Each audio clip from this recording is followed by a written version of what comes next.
How rare is your body? Part 2. Less than 6% of people can vibrate their eyes and rapidly shake them back and forth. 33% of people have an astigmatism. This makes lights look blurry and fuzzy, like in this photo. 16% of people can make a roaring noise with their jaw. They can control a muscle that most people can't, and it makes a loud roar. 14% of people don't have a palmaris longus, and this is the muscle that sticks out when you flex your hand like this. Only about 33% of people can actually whistle, and unfortunately, I'm not one of them. Next. What's up, YouTube? Welcome back to my channel. How you guys doing? If you guys are brand new here to the channel, man, you guys don't know what we do. Let me talk about it. We break down scary and creepy videos on the net, on the web, from YouTube videos to TikTok videos, IG videos, Facebook, anything weird, usual, and unexplained you can find right here on this channel. Just want to thank you guys, man, who's tuning into the channel, watching the videos entirely, hitting that post notification bell, man, commenting on all the videos, and most importantly, hitting that thumbs up button on each and every single video I drop. Greatly appreciate the support. Found this video for you guys today, man. Let's do what we do best, seekers. Stay with me, man. Let's seek the truth. Facts that will make your day. In movies where they use dogs as actors, editors have to commonly CGI another tail on the dog because they won't stop wagging. Because guinea pigs are considered very social animals, it is illegal and considered animal abuse in Switzerland to own just one. All of the card against Mr. Rogers wore on camera were knit by his mother. Bees take naps in flowers. This penguin that lives in Norway was actually recently officially knighted. Otters hold each other's hands when they sleep so that their mate won't float away.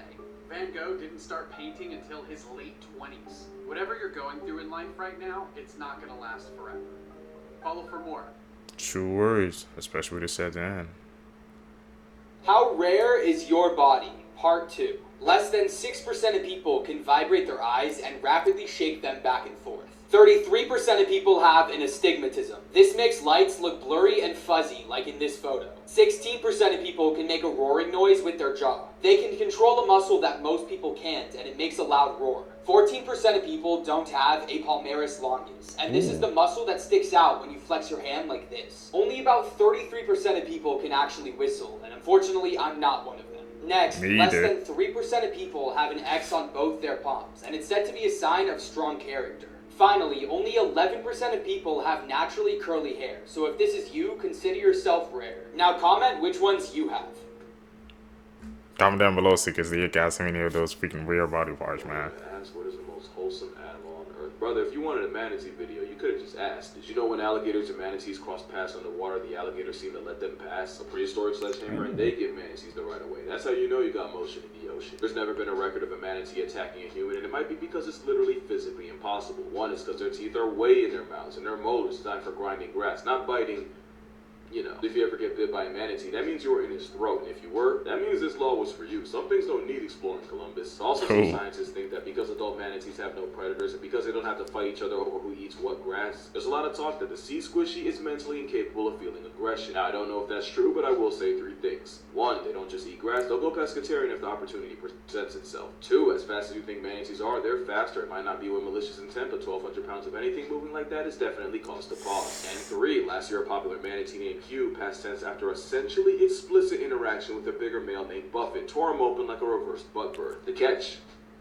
Buffett was his brother. Yeah, that's pretty bad, but did you know manatees are also closely related to my favorite animal? Even got the same nail tech. So yeah, I'm a little biased, so I'm gonna let it slide. Especially since I'm pretty sure it wasn't aggression, but just a dangerous lack of awareness. But yeah, God bless this water blimp, and R.I.P. Hugh. Facts that I wish I didn't know. You die, the last thing to go is your hearing. So as all your other mortal sensations are leaving this world, the last thing you're ever going to experience are the sounds going on around you, which very well could be like your family members crying or cheering. By the year 2050, there's going to be more plastic in the ocean than fish. And pigs get a cold, like a cough. Very often they will shoot their intestines out of their anus, and farmers have to, like, stuff it back in. I had no idea pigs did that. Mine is actually blown. What the hell? And they survived that? We learning out here today, seekers, man. I guess you do not want you don't get your pig sick, bro, if you're a farmer. You don't have to push that back in, man. Whoa. That's an eerie fact, bro, about pigs.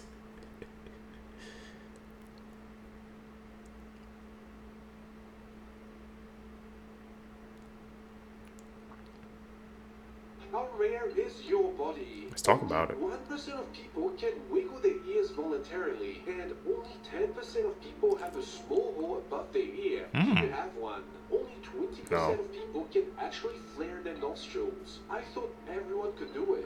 Next, only 2% of people have Norton's toe, where the second toe is longer than the big toe. Those are some weird toes. And finally, around 20% of people have a rare condition where they can taste colors and see sound. I guess tasting the rainbow could be a real thing. People born with crazy mutations.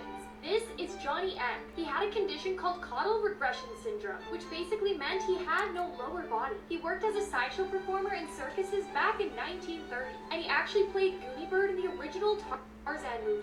This is how rare your body is actually compared to the rest of the world. Only about 10% of people have what is called Morton's toe. This is when your big toe is shorter than the one next to it. Don't have it. It's said that it may actually have an advantage in athletics. Only 10% of people also have what is called Darwin's turbitole.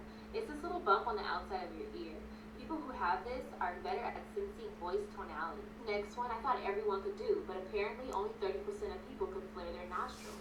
Go ahead and try it. There's a good chance you might not be able to do this. This one's super. Only 5% of people have their tongues tied to their mouth. Whoa. Only 26% of people have a narrator in their head. Most people don't have a voice inside their head when they think. Less than 1% of people have unbreakable bones inside of them. That's literally superhuman. Lastly, only 35% of people are able to gleek. This is when you can shoot a stream of saliva from under your tongue. Okay. Gleek.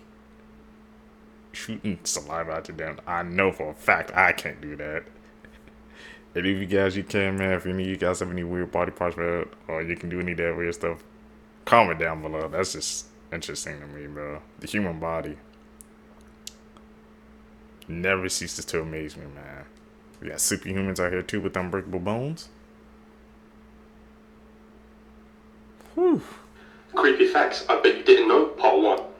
Doctors originally invented the chainsaw for childbirth. 4,400 unidentified bodies are found every single year. There's over 18.6 million vacant homes in the United States. In 1800, dentures were made from the teeth of the deceased. The Devil's Bible is a real thing. It's called the Codex Gigas. Man. Staying away from that, bro. The Codex Gigas? That bad energy away from me.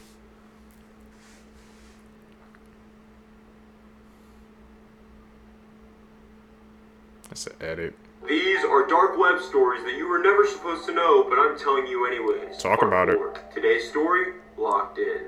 Warning, today's video will discuss very brutal and graphic content. Viewer discretion is advised. One day there was a hacker who had never been on the dark web before and wanted to explore it for himself. So when he started exploring the dark web, he joined a random chat room with strangers in which one of the strangers sent him a link. So the hacker, thinking he knows what he's doing, clicks the link. And that link sent him straight to a red room. And basically what a red room is it's a live stream where people are brutally tortured and murdered. But not just that, the person watching the live stream pays tons of money to see the person behind the screen get brutally tortured or murdered the way they want it to be. The boy then freaked out and threatened to tell the cops they didn't stop. And when he tried to leave the site, the X in the corner wasn't working. One of the other watchers then chimed in and said, "Logan, you can't leave." Crazy thing was, his name is Logan, but he never told anyone that. The weirdest things found underwater, part 1. On June 18, 2021, a woman named Jennifer Dowker was diving in the Sheboygan River in Michigan when she found a stuffed bottle. Inside it was a letter from 1926, which stated, "Will the person who finds this bottle return this paper to George Morrow in Sheboygan, Michigan, and tell where it was found?" Jennifer then posted it on social media and it went viral. After some time, George Morrow's daughter saw it and contacted her, and said that her dad must have placed the message in the bottle when he was just 18 years old. And in 1944, a boy from Estonia noticed tank tracks leading into a lake, and he saw air bubbles rising to the surface for 2 months straight. He waited for a while, but then moved on. However, decades later, he suddenly remembered that incident and told others about his memories, including the leader of the War History Club. This led to a recovery in 2000 of a Soviet T-34 World War II tank, which had been underwater since 1944.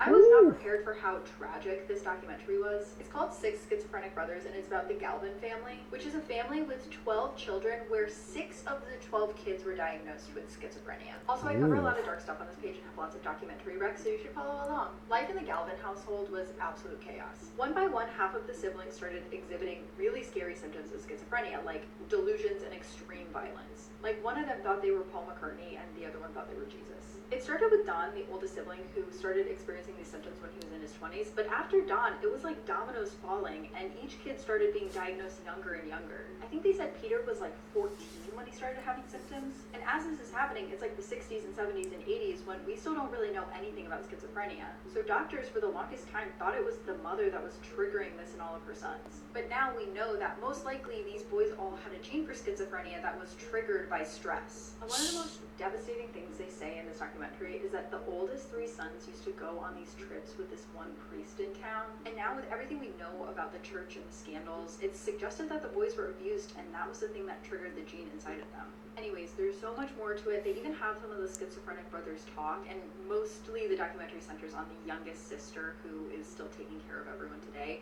So I definitely recommend watching it. Okay, I thought this was like the stuff of the dark web, but this story is actually going to make its way to the big screen because I just watched the trailer. So you know, like the Terrifier 2, the Terrifier 3, absolutely horrifying, but if you're a horror fan like I am, you love it. So it's the same folks who created those films. They're behind the new film called Stream. Try to picture this with me. It basically takes place in a remote hotel. There is like some sort of seedy event going on where they basically gamified a hunt for people. These are like people who are just roaming the building. That as a concept is some sinister stuff. And from what I can see from the trailer, while this is all going down, it's like somebody is watching this. Like, it's live. And it seems sick, but there's a very real possibility to some of the voyeurism of that. This movie's gonna be insane. I'm like dying to see it. So Stream is gonna hit theaters August 21st. Make sure to go get your tickets and tell me what you think. You won't believe this crazy discovery about 9/11. Everybody knows that on September 11th, 2001, the Twin Towers in New York City were struck by 2 airplanes and both towers collapsed to the ground. Thousands of people were killed and the damage was devastating. However, in 2010, workers excavating the crash site discovered something very strange. They discovered the remains of a 30-foot-long wooden boat that was buried underneath the 9/11 rubble. The question soon became, how did a shipwreck end up 22 feet beneath the World Trade Center? Scientists began to research and analyze the wood that was found from the ship. And in 2014, they were able to conclude that the ship was built around the 1770s, around the same time as the Declaration of Independence. And it's believed that the ship was sailing through Lower Manhattan where it sunk. And as New York City began to grow, the city of Manhattan expanded right over the top of the ship. Man, bro, we building over ships. That really puts into perspective, man, how many other freaking, I guess, monuments and stuff was built on something, man, that they had no idea that's below it. Whole city, whole countries built on things, man. There could be buried treasure, buried history below. You never know. New fear unlocked.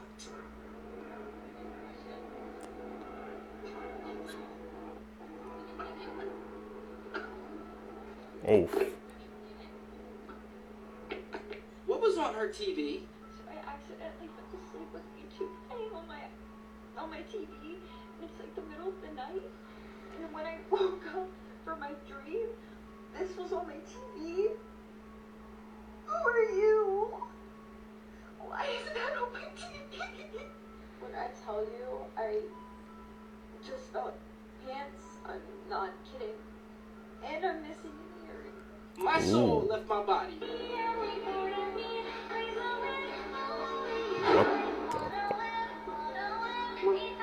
What Do you think skinwalkers are real?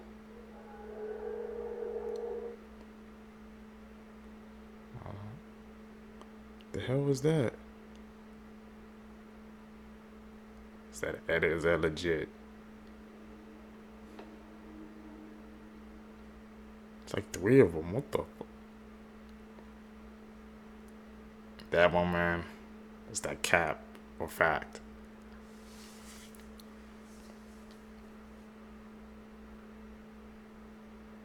Here's this guy, man. Weird facts you didn't know. Part 10. Your nose can remember 50,000... It smells?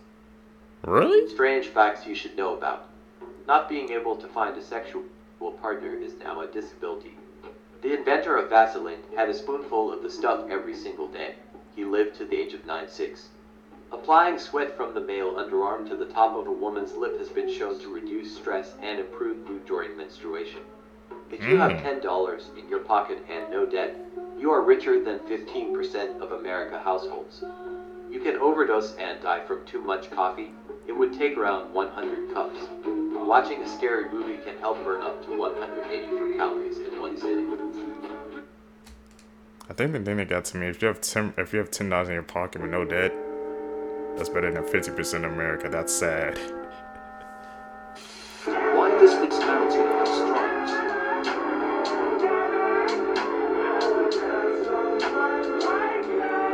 It was called Mutton, and its size was approximately 600 feet tall. Giant bear was clawing the mountain.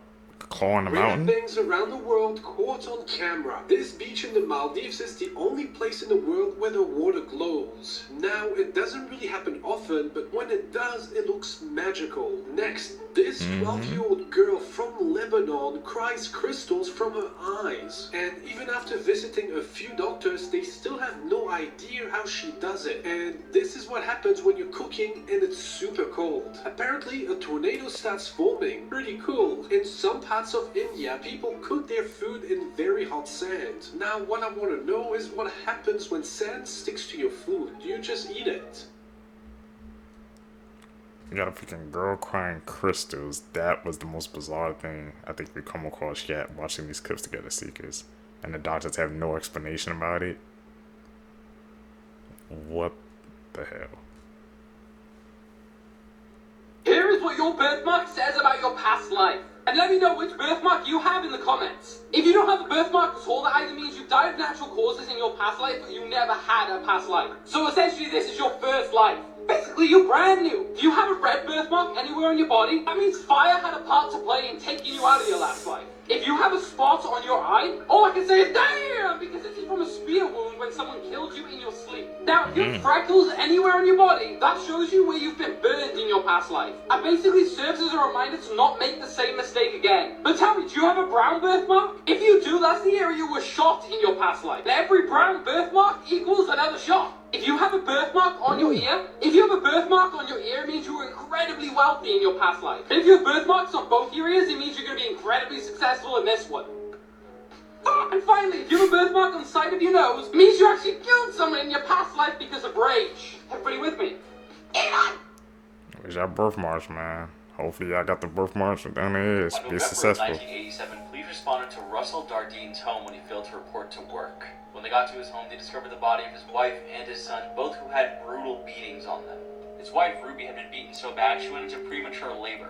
She was pregnant with their upcoming daughter, and even the premature daughter was beaten too. Obviously, police suspected that it was Russell Dardine because he is suspect number one, being the spouse. However, that's not the case. His body was then found in a field later that day with his genitals mutilated. The case went cold for almost 15 years until the early 2000s. A serial killer by the name of Tommy Lynn Sells had pled to the killings of the Dardine family. He only pled guilty after he had been sentenced to death for another murder. However, because of the legal system and the restrictions there, police were skeptical about his claims. For this reason, he was never formally charged with the killings of the Dardine family. So officially, the Dardine family killings still remain unsolved to this very day.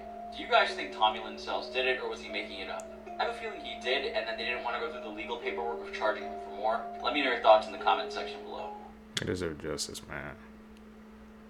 If he admitted to it, then the paperwork shouldn't even matter.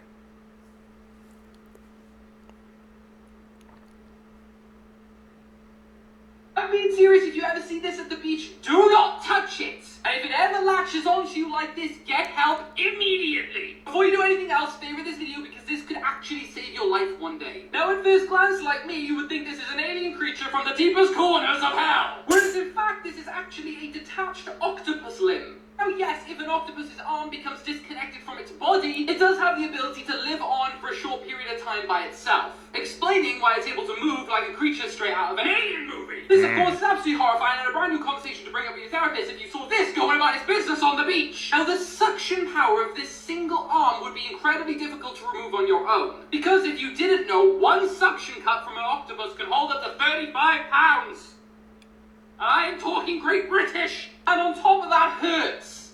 Like, really badly! Now, this most likely wouldn't make this gentleman a Twitter hashtag. However, I wouldn't like to imagine if this was stuck on a more sensitive part of the body. Oh no. Like the neck. So here's the best case scenario. You see it, you avoid it, you survive. I've said this to literally anyone you know because they might need this video one day. Here's the only way to survive a tsunami. Run the it. other way. Try and get at least 4 kilometers from the ocean. If you can't do this in time, then try and get 30 meters above sea level. Try to get to the roof of a building with a sturdy concrete foundation. Now, if you can't run away in time or get to the roof of a building 30 meters above sea level, grab something and hold on to it. Many tsunami victims have been saved by holding onto something, such as Petra Nemkova, a supermodel who was saved by holding onto a palm tree. Once the first wave settles, stay in a safe spot. Typically, the first tsunami wave isn't the strongest. This is the disturbing truth about Christmas. This is Black Peter, and he spends the whole year spying on kids, taking note on who has been good and who has been bad. Every single Christmas, Black Peter goes with Santa from house to house, and while Santa gives presents to the good kids, Black Peter punishes the bad ones, and this is what he does to them. At first, he will leave you a bag of twigs and a pile of coal. But if you have been really bad, Black Peter will snatch you from your bed and throw you into a sack. He will then kidnap you and take you to his coal mine, where he will chain you up and make you his slave. You will then work for him for the rest of your life, and if Black Peter ever gets sick of you, he will just simply eat you. So if this doesn't motivate you to make the nice list, then I don't know what will. Are fairies real? Black Peter, stay away. This is the spot. Nah, come back out. Why are you eating like that? Eat it. Alright, so look, let me know. She found a mermaid's purse. The hell was that?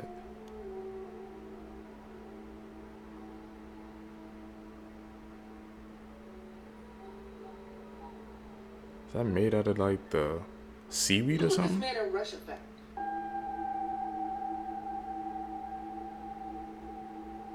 What the f is that?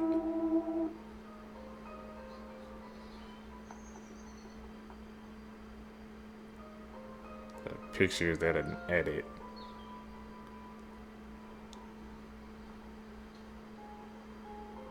Do you believe in fairies yet? This thing just fell out of the sky from nowhere, and now I am convinced that there is such thing as fairies. Mm-hmm. Like, I'm just on a walk, and I'm on the road, and it just fell in the middle of the road with no trees. Facebook is under fire for these video games. People are upset at the Facebook advertised mobile game Project Makeover for pushing these inappropriate ads that feature a lot of farting. Furthermore, these ads are misleading because the gameplay is nothing like what you see. Just to be sure, I went and downloaded the game for research purposes, and I'm very disappointed in the fact that I can't sniff any farts in the game. Those ads are out of control. I be seeing that sometimes on freaking Twitter too, but you know Twitter had to be having a freaking community note, so they be saying that gameplay stuff is not true, it's not real. When how many advertisers are getting away with that, man? Making false promises on a game, but getting all that money. Of course, Facebook said that as well. Seekers, if you guys made it with me to the end of the video, you're true seekers seeking the truth. I really appreciate the support, man. Like I said, guys, please make sure you guys hit that like button, man. Comment down below. Like I said, all the comments, man, they help push us into the algorithm, so I really appreciate it. Follow me on my social medias, man. Like I said, I've been seeing you guys support you've been showing us past couple of videos. I appreciate it, man. I'm loving it. Let's continue to grow. Let's continue to get better with each and every single video, man. Guys can catch you in the next one. I'm out. Peace, YouTube. What's up, YouTube? Welcome back to my channel. How you guys doing? If you guys are brand new here to the channel, man, you guys don't know what we do. Let me tell you guys about it. We break down scary and creepy videos on the net, on the web, from YouTube videos to TikTok videos, IG reels, Facebook, anything weird, usual, and unexplained you can find right here on this channel. Just want to thank my supporters, man, who's tapping into the channel. watching the video entirely, hitting that post notification bell, man, and hitting that like button on each and every single video drop. I greatly appreciate the support. Let's do what we do best, man. Say with me, man. Let's seek the truth. In the mystical lands of ancient India, not all demons were born evil. The Brahmins, the highest of castes, held immense knowledge and power. But what happens when one falls from grace, committing unspeakable sins? They become the Brahma Rakshasa, a dreaded demon with a Brahman's knowledge, adorned with skulls, feasting on flesh, wielding both Vedic and demonic powers. Feared by many, yet deep within some seek redemption to escape their accursed existence. Today, these mythical beings continue to captivate, reminding us of the duality of knowledge and ethics. So they're basically saying that I guess the knowledge, it corrupted them? Because like you said, a couple of them fell. Just by the way they look, I was like, man, they definitely on some demon timing right there, bro. What do you guys think, Seekers, man? Does all knowledge corrupt? Another scary story, and this one comes from India. So the day we got to India, my parents needed to go to the bank. The banks were open till late. It was already about 9 p.m. So they decided to leave us with the neighbors to babysit us. So after my parents had gone, the babysitter decided to sneak us out to go watch a movie at the theaters. The movie's name was Ganjana. It was a horror movie. Now after watching that movie, it was already about 12 a.m. midnight. And we were really tired, so we decided to just go straight home. Usually we take the main road home, but there were too many people that could recognize us, so we decided to take the long route, and that would go through a Muslim cemetery. Back then I wasn't really scared of jinns or ghosts and spirits because I thought, what could really go wrong? The second me and my neighbors stepped into the cemetery, I felt a presence, and it felt like it was touching me. And the jinn would not let us look behind. We could only control our legs. It felt like hours when we tried to pass through cemetery, but some way or another we got through it. The next day, me and my neighbor got really ill. Till now, I'm still scared of going through the cemetery. So they do say that if you see a dark spirit, any kind of spirit, you get ill or sick. It could last for like a week or 2 weeks, but yeah, that does happen. But you could have also been really scared of the scary movie you just watched, and then you're walking through a cemetery, so you're like psyching your brain out to think that way too. I don't know, but either way, we believe you. Send me more, guys. These are so good. I just took those good kids to see that scary movie. That's a damn Dayan shame. witches. Dayan is a witch in Indian folklore. The primary source of their power is her long plaited hair that is used as an additional limb. They also have monstrous black nails and feet that face back. Hey, we learning out here. Have you ever heard of the Indian urban legend of Bullet Baba? The legend revolves around a motorcycle that is believed to have supernatural powers and provides protection to travelers. The story goes that in 1988, Ombana, whose real name was Om Singh Rathore, was riding his Royal Enfield motorcycle late at night when he lost control and crashed into a tree. He tragically lost his life in the accident. The police impounded the motorcycle and took it to the police station as part of their routine procedure. However, the motorcycle mysteriously reappeared at the accident site the following day. The police, perplexed by this unusual occurrence, seized the motorcycle once again and emptied its fuel tank. They even chained it to prevent it from being moved. Despite their efforts, the motorcycle miraculously returned to the crash site once more. The locals perceived this as a sign and began worshipping the motorcycle as a guardian deity. They constructed a shrine around it, where the Bullet Baba's motorcycle stands to this day. Devotees offer prayers, flowers, and incense at the shrine seeking protection for their journeys. According to the legend, it is believed that Ombana's spirit resides in the motorcycle, and he continues to protect travelers from accidents and mishaps on the road. It is said that those who pass by the shrine offer their respects to Bullet Baba by lighting incense and pouring water over the motorcycle. Furthermore, there is a belief that if anyone steals or disrespects the motorcycle, they will face misfortune or be involved in a serious accident. Several anecdotes and stories circulate about individuals who ignored the sanctity of the shrine and suffered unfortunate consequences soon after. This is why you have to... Man, what the hell? It's one of the most bizarre stories you come across. Of these clips we see in Seekers, like the freaking motorcycle bike kept returning to the place where the incident happened. There, man, they even chained it up and took out the gas, and it still ended up there. You guys want to deep dive into that one, because that one was bizarre, man. Blowing my mind. Always be careful about what comes out of your mouth. I was gone to Jammu, India, and I went to go visit Vaishno Devi Temple. It's a Hindu temple. It's about 5,200 feet above sea level, and it's about 12 to 13 kilometers from the base of the starting of the temple, and you have to like go up this mountain. It usually takes about 6 to 8 hours depending on how fast you walk. Damn. So nowadays you can take a helicopter up, especially because there's like old people, little kids that are all doing this with their families.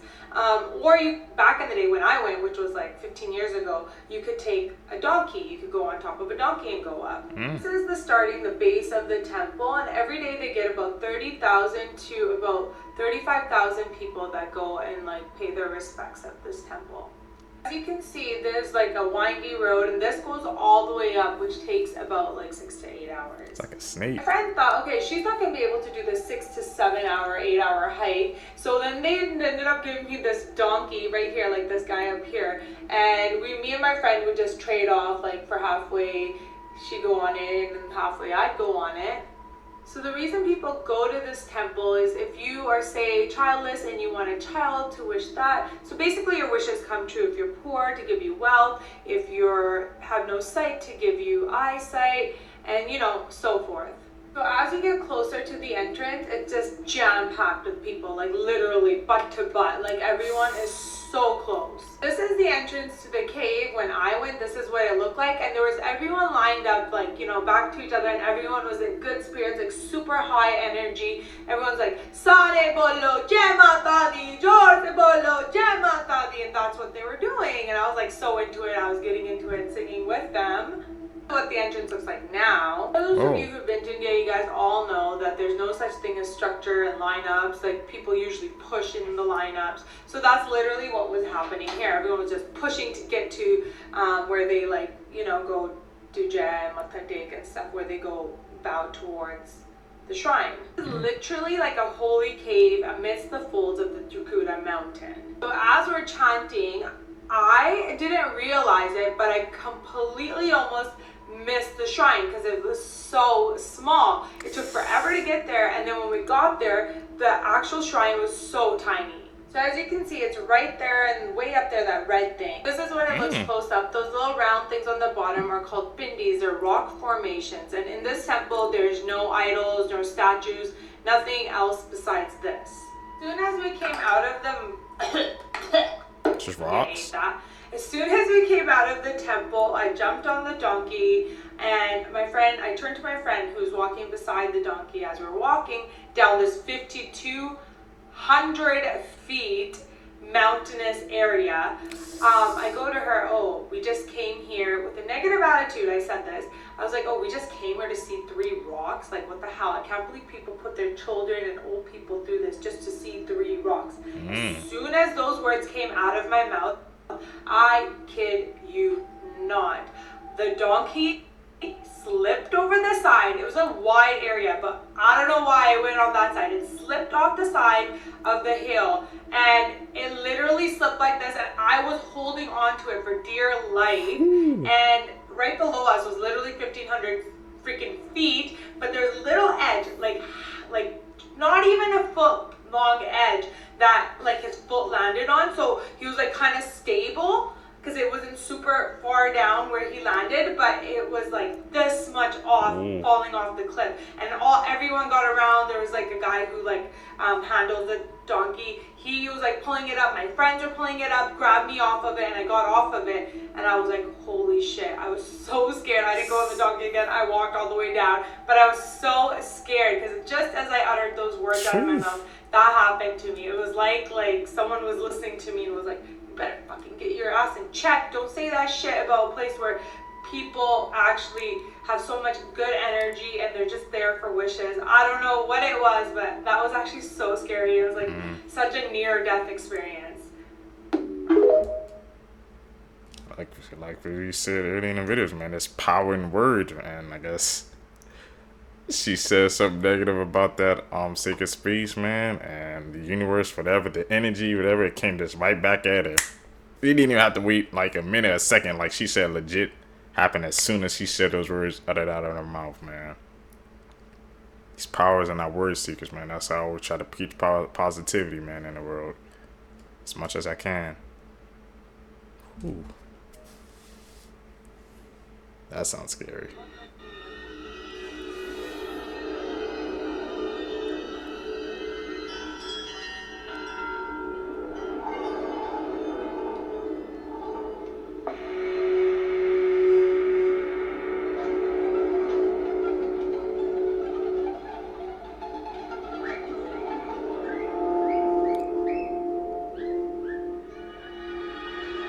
Pointing at.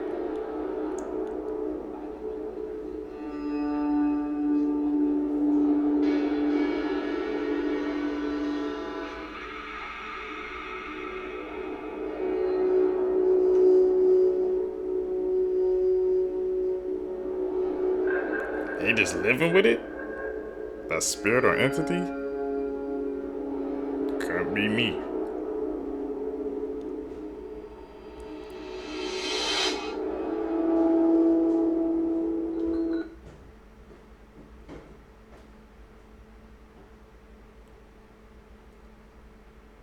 The hell?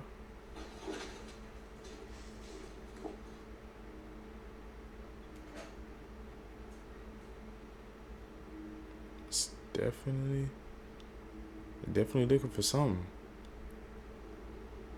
You can tell by the way they're creeping around the house.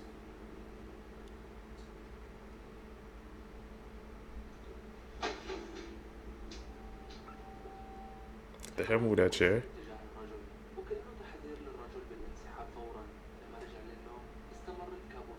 It was this guy from India, right?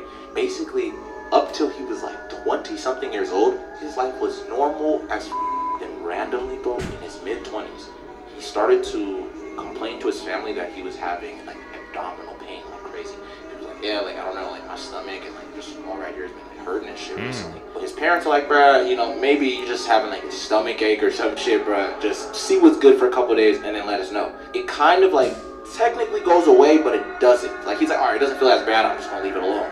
He leaves it alone, bro, up until, cause like I think at the time it was probably like 1970s when, you know, he was like in his 20s. Up until 1999, he ends up going to the hospital because he literally could not breathe because this thing was like blocking his airway. Like, and he goes to the doctor.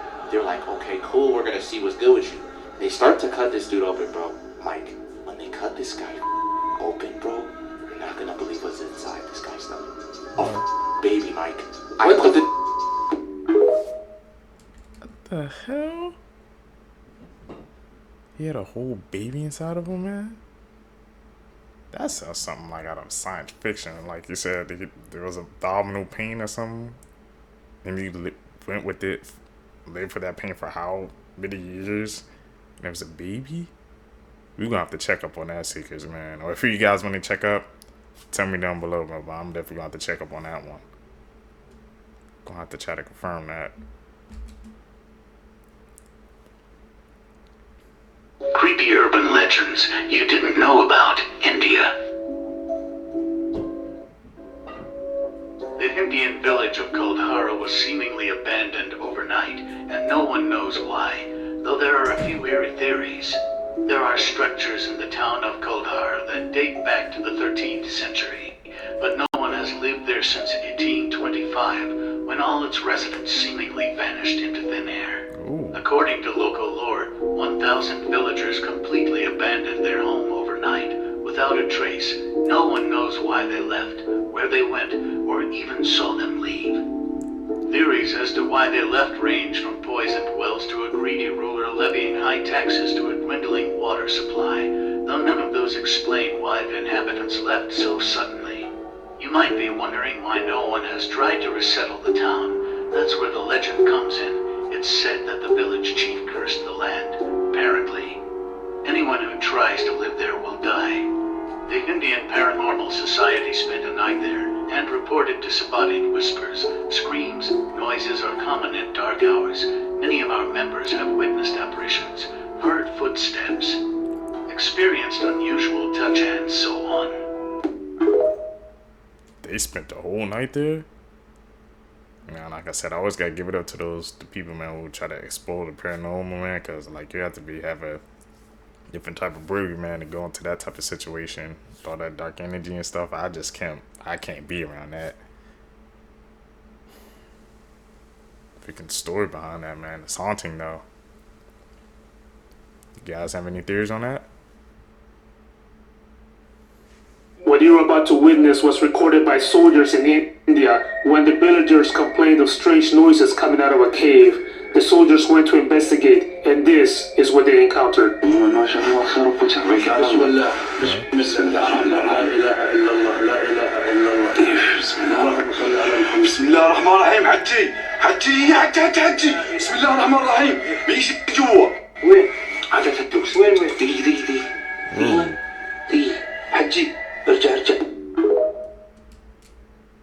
We saw that, man? Was that an edit or was that legit? That one was kind of iffy, but you saw something peek out, and then went back in, like, and out. Right there, and then it was gone. These clips, man. Let's talk about India's youngest and most infamous serial killer, Amarjit Sadda. He was only 8 years old when he struck. He preyed on children, and his first victim was his sister, who was only 8 months old. Shortly after murdering her, Amarjit struck again, murdering his 6-month-old cousin.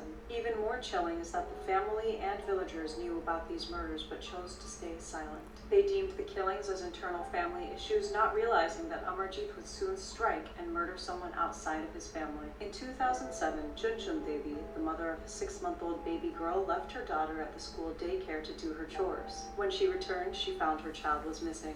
When the news spread, people feared the worst, and since they knew about Amarjit's past, they confronted him. After being questioned, Amarjit showed no remorse. He gleefully told the villagers about how he strangled the child to death and then led them to a shallow grave where she was buried. He told them he killed her by beating her with a brick. He then buried her with debris and grass that was around the area and went back home after she was dead. He was arrested for the murder of Khushbu Devi after his confession. Unfortunately, since the family covered up the first 2 murders, Amarjit wasn't found guilty of them. Despite this, he was questioned about how he attacked his victims and why. Instead of providing these details, he looked at the police, smiled, and asked if they could give him some more biscuits. He showed no remorse, and whenever the police tried to ask him about the crimes, he would stop talking and smile. Superintendent Amit Lodha ordered that the case be looked at from a psychological perspective. Patna-based psychoanalyst Shamshad Hussain looked into the case and found that the child lacked remorse and enjoyed inflicting pain on others, making him a true psychopath. It also seemed that he had a brain issue which led to a chemical imbalance. This in turn led to increased gratification from inflicting pain on others. He was diagnosed with a conduct disorder that was claimed to be hereditary. This led him to commit acts of violence because he had no sense of right or wrong. Amarjit was tried, and according to India's laws, it's speculated that he was sentenced to serve 3 years in juvenile prison since children can't serve more. It's also speculated that due to his mental state and the extreme threat he posed to society, that he was placed in a mental institution after he served his time. Amarjit's whereabouts are currently unknown. However, in 2015, he contacted the Postmortem Post. He claimed he was in a children's facility where he would be till he turned 18.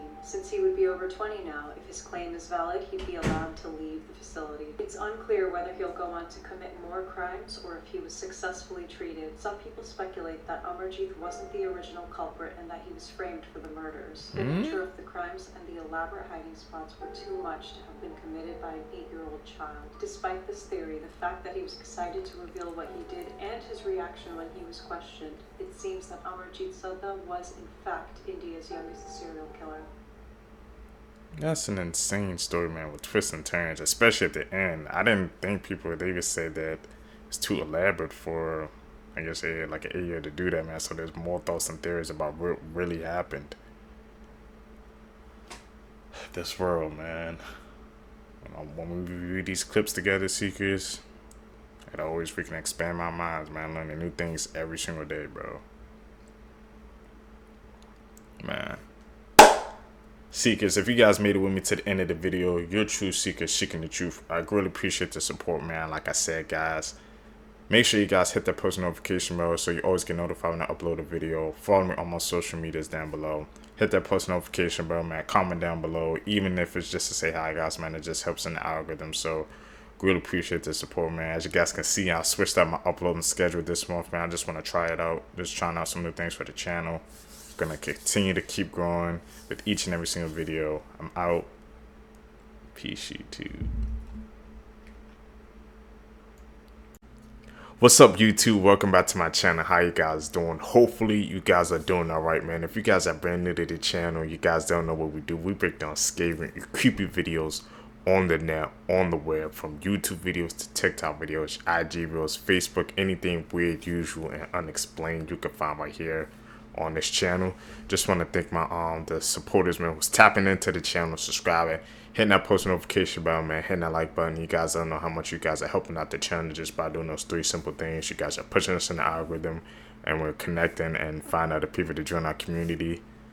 Found this video for you guys today. Let's do what we do best, seekers. Let's seek the truth.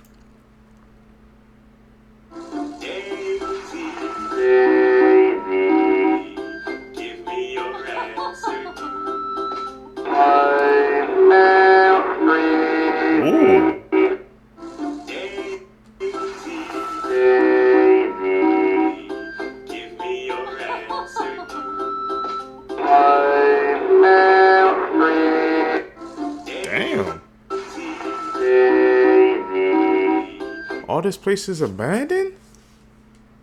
What the hell happened that caused them to be abandoned?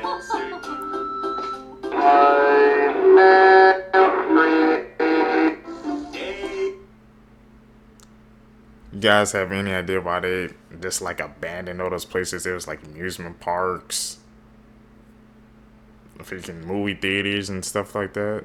That like a natural disaster or something happened that caused them to just leave the area and just never reopened it. Something to think about. Claustrophobia.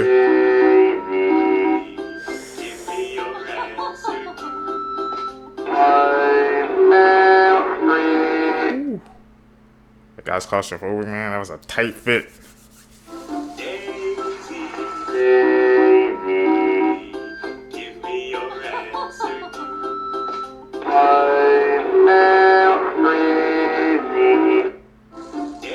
Based on real stories, man.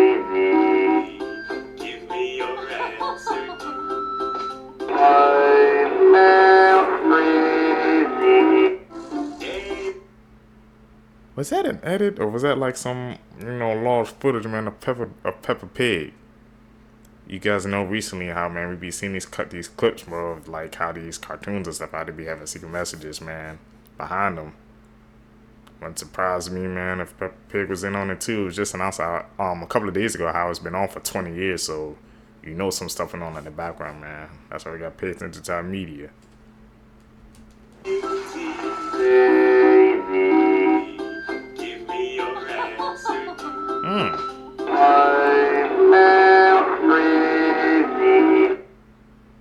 Upgraded throughout time. Saudi Arabia.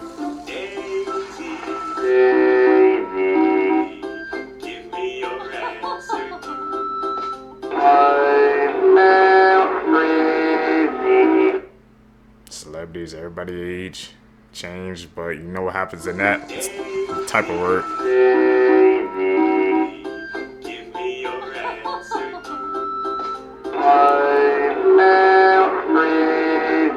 Ooh, that was an edit.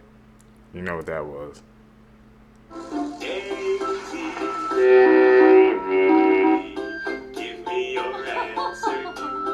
What happened?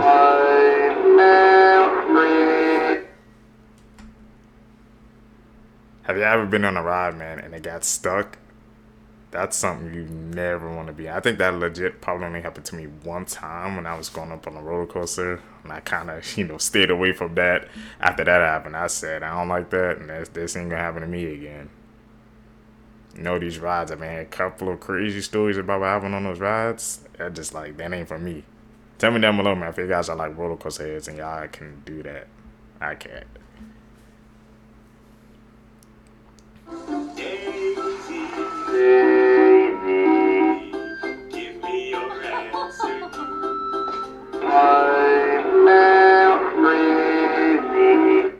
Edit. That was a family edit too.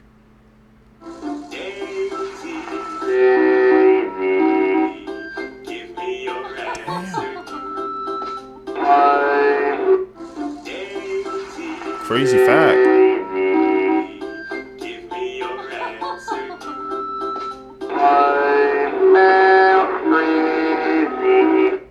Big bodies of water.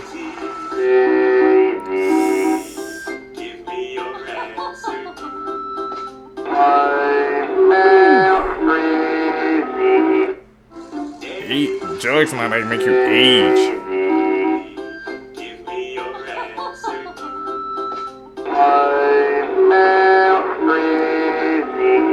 Why they abandoning them, bro?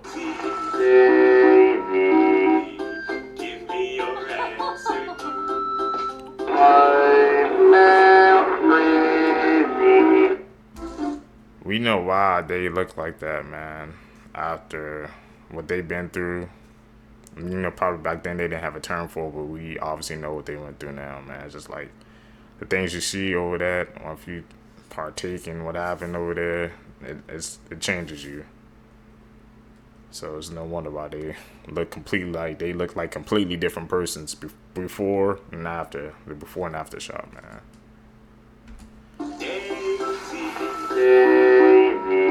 Pitbull is James Charles? What the?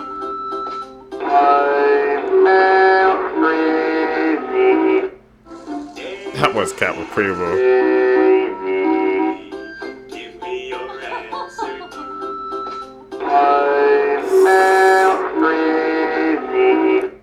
Makeup changes you.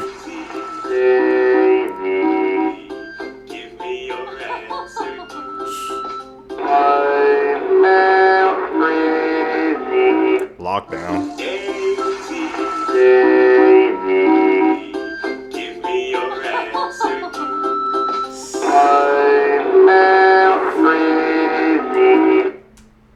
What would y'all rank as one of the most creepy Marvel MCU does, man? You know, fun fact, I'm an MCU fan, been keeping up with it for a minute, but I think for me, probably had to be the Doctor Strange and Dormammu scene where he kept, like, it kept happening over and over again.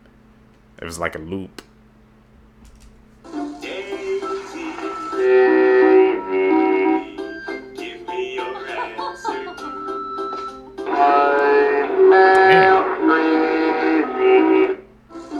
Hollywood changes you. I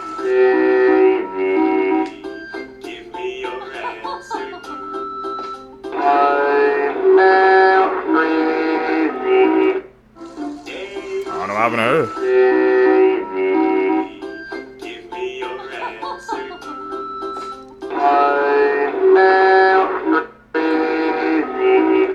You said Detroit from 2009 to 2013, all those look like some important buildings and stuff.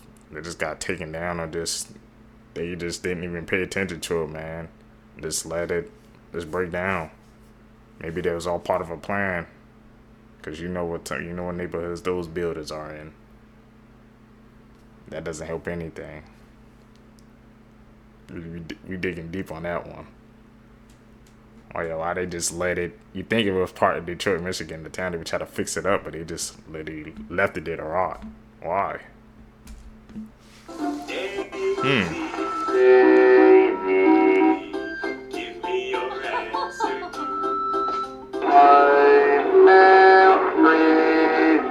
Supper.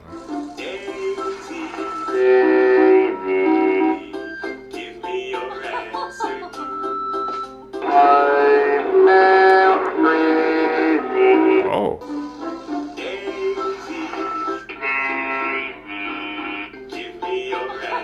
This is anime? Oh, what the? Yeah, she just throw.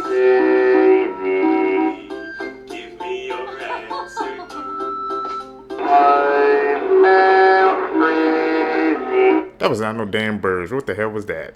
I refuse to believe that was birds at the end.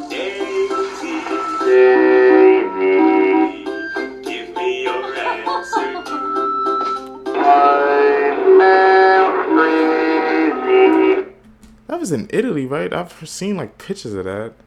Was it really just like, was it really full size before and something happened to it that caused it to crack? What the heck? Blowing our reality wide open, man. Was that an edit? We're gonna have to check into that one. Because I know that's in Italy, right? That's like, if I'm not mistaken, that's the Colosseum? If I'm not mistaken. It's been a minute since I checked that out, but if that's true, that's mind blowing. Tap in with us, you're gonna learn.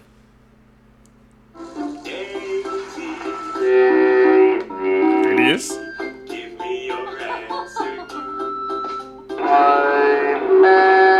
Whoa! What the hell happened to Squidward? Dark Origins revealed? The hell?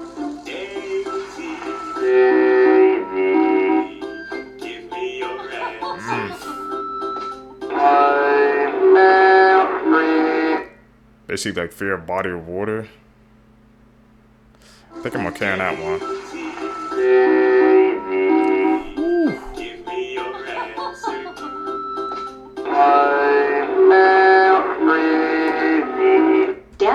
You guys know what happened with those fires, man. How they can spread, they can literally change everything. I remember, like, and those especially keep happening in California. I remember it kept going viral. Like California, like it kept happening over and over again. People, and they actually thought that like how somebody was like actually starting because it kept happening like too frequently. And wonder why California, that dark energy over there, you know, is in California. That's like the movie industry, LA and stuff like that. So we don't know why the hell that was happening over there. Something to think about. Meet Moving Part 2. Frog legs?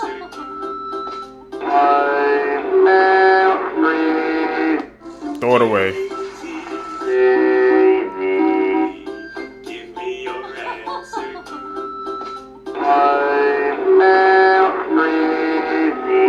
Death Meet Moving Part 6. Hell is that?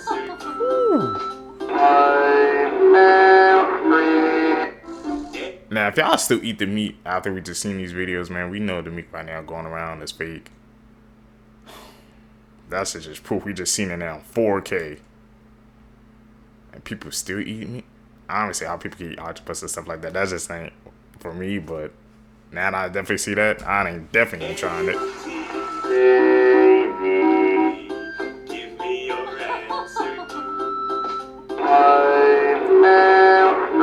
Ooh. Fair squid.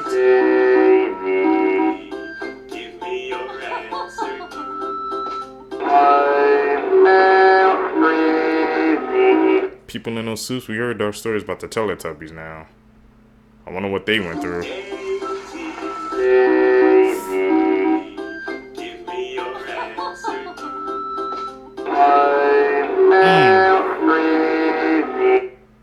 We don't do bugs. I said that in the previous video.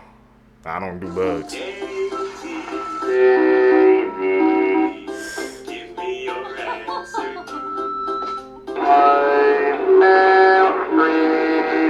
What the type of parasite is that, man? They evolve in front of my eyes.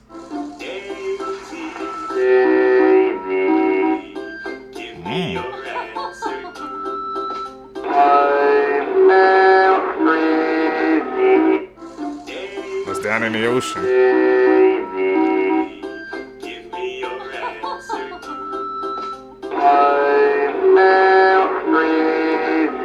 Oh yeah, place to go.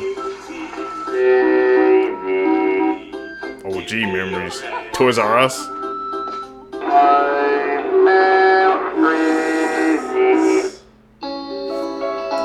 Remember about Toys R Us, man. Those are some fond memories. Then like Toys R Us, man, it like declared for bankruptcy like how many times? But it keeps going away, it keeps coming back. But I think Toys R Us is something, man, that should stay. Every kid should experience that. I remember going to Toys R Us as a kid, looking around like, damn, all these damn toys just for me. And Blockbuster. Actually, I don't remember. I remember seeing Blockbuster a couple of times, but those are some fond memories of places, man. We gotta keep some of them, man. Just, around for the old, just for the memories. We know, like, everything's changing, but it's good. Just, just to keep those places around, just for memories. seekers, YouTubers, supporters, man. That's it for this video for you guys today. Let me know if you guys enjoyed this video today, man. I really appreciate the support. So guys, make sure you guys hit that like button, subscribe, hit that post notification bell, man. Like I said, I'm greatly appreciating the support you guys are showing in these videos. Like I said, let's continue to grow, let's continue to get bigger and better. Tell me down below, man. I'm always open to any and all forms of criticisms, just to make the channel better. I'm trying to, you guys, like I said, I'm still on this journey together with you guys, man. We're learning and growing and evolving together. So that's what I love about YouTube. You guys gonna catch you in the next videos. I'm out. Peace, YouTube. What's up, YouTube? Welcome back to the channel. How you guys doing? Hopefully you guys are doing all right, man. If you guys are brand new to the channel, you guys don't know what we do. We break down scary and creepy videos, man, on the net, on the web, from YouTube videos to TikTok videos, IG reels, Facebooks, anything weird, usual, and unexplained you can find right here on this channel. Just want to thank you guys, man, who's been subscribing to the channel, hitting that post notification bell, hitting that like button, man. You guys are growing our community together. I really appreciate that, man. That's what we do best. Let's seek the truth. This 16-year-old was sentenced to 50 years in prison, and you won't believe what he did. In 2022, Noah Nay shot a 5-year-old girl in the neck and shoulder in Oklahoma. This teen, who I swear looks like a 9-year-old, was riding in a stolen car and purposely shot inside a home where the little girl was playing. But again, this was no accident. No one did this for a gang initiation. Luckily, the little girl survived, but had the bullet hit a spot an inch away, she would have definitely died. Noah was arrested, but not long after, he escaped the juvenile detention center by jumping a fence. He was found 4 days later, but when he was put back into the detention center, he repeatedly assaulted staff. Noah was sentenced as an adult, but the judge said that in 2028, his sentence can be reduced if he's proved that he's changed. Imagine getting stood up for a day and it causes you to become a key part of a murder trial. It was 2012 in Kentucky and Shayna Hoopers was 21 years old. She had just graduated from the University of Kentucky and was dating 29-year-old Ryan Poston. Ryan was an attorney and the pair were said to be very toxic. They've been together for about a year and a half but were very on and off. On the night of October the 12th, things would end for good. Those close to Ryan knew he wasn't happy. He tried ending things with Shayna multiple times, but she refused to accept this. She would turn up to his house, refuse to leave, and they would end up getting back together. Toxic. On the 12th of October, the pair were having food at Ryan's parents' house, and they would end up in another argument. Ryan decided to end things once and for all, and to prove to Shayna that he was over her, he decided to go on a date with another woman the next night. The woman was the stunning Audrey Bolt, who was the current Miss Ohio. Audrey and Ryan had arranged to go to a bar the night after at 9:30 p.m. Audrey was really looking forward to it and was very confused when he never showed up. Meanwhile, Shayna had turned up to Ryan's house again without warning. After another massive argument, she took one of his guns and shot him 6 times. She then decided to call police to confess. Now, while she was being interviewed by police, she was acting incredibly bizarre. She twirled around the room and sang, "I did it, yeah, I killed him." She also sang Amazing Grace. Shayna tried to claim that she acted in self-defense, but she was found guilty of murder and sentenced to 40 years in prison. Audrey had to testify in the murder trial. However, in August 2016, Shayna was actually granted a new trial. This was because it was revealed that one of the original jurors was actually a felon. She was again found guilty though in her retrial and was sentenced to life. The baby-faced... Man, that's just a sign. If you guys are in a toxic relationship, man, just try to end it all, because it can turn to something even worse, man.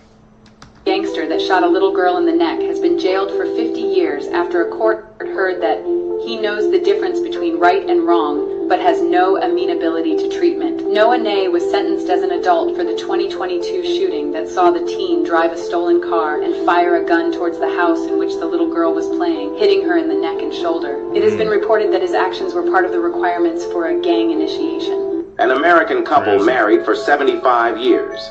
They had one wish in common, a wish that shocked everyone. Jeanette, 96, and Alexander, 95. They started dating at the age of 8, were officially married in 1940, and live in San Diego, Calif.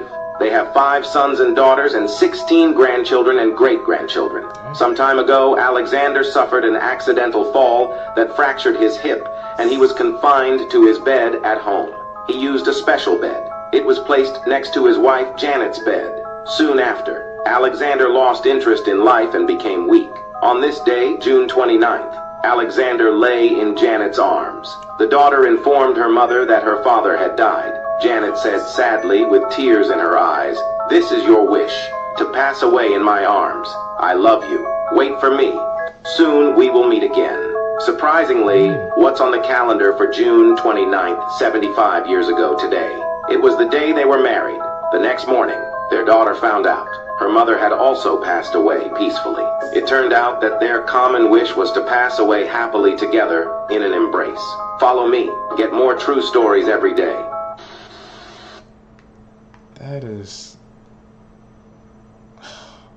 like a story that we can leave without coincidence, man. Like, that was their one true wish, and it happened like just a day after each other, man. They were together that long.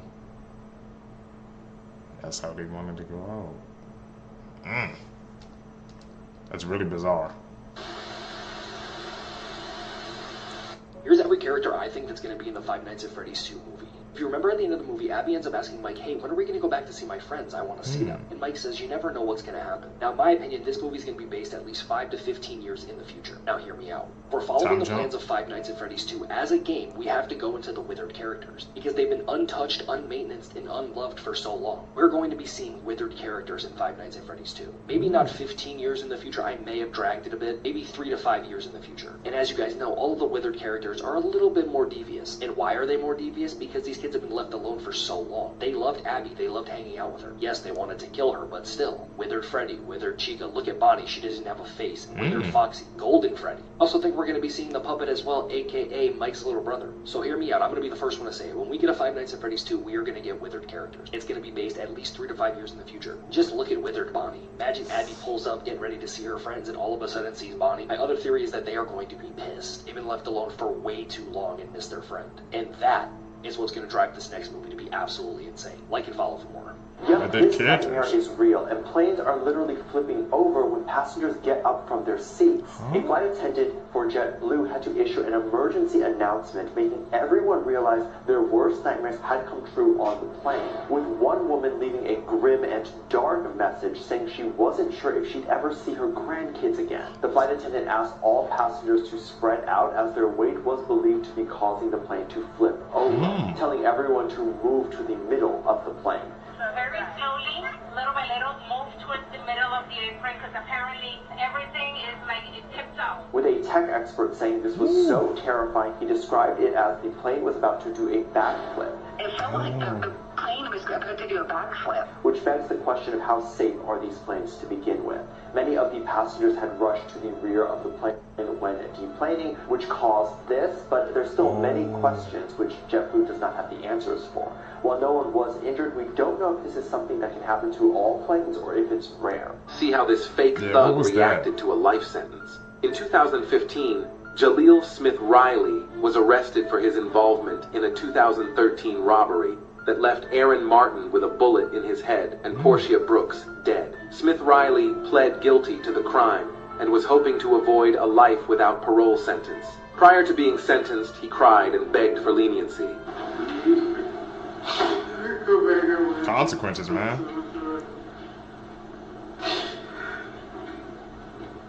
The fake thug, bro. His grandfather also spoke on his behalf. He always come by to check on me and his grandmother. He always did. He worked in the church with us all. When the judge spoke, Riley Smith didn't like what he heard. For defendant serve a term of life without parole. As to count 4, the offense of attempted murder. Check it out. This heartless thug will die in prison. Hey man, you have to deal with the consequences. If you wanna be about that life, you gotta know what comes with it. One of the most disgusting shock videos on the internet explained. I'm explaining this off memory and other people's comments. There is no way I watch this video again because it's that gross. The video is 1 minute long, and as it starts, you hear a piano track over the video and you see 2 girls making out. But at around 10 seconds in, it gets absolutely sickening. One of the girls gets a glass cup and defecates in it, filling it all the way to the top. A jump cut then occurs and it shows the two women licking the feces in the cup like it's ice cream. It cuts again and it shows one of the girls rubbing the feces around her mouth, and the video then cuts again, and it shows the two girls making out with feces in their mouth and all over their faces.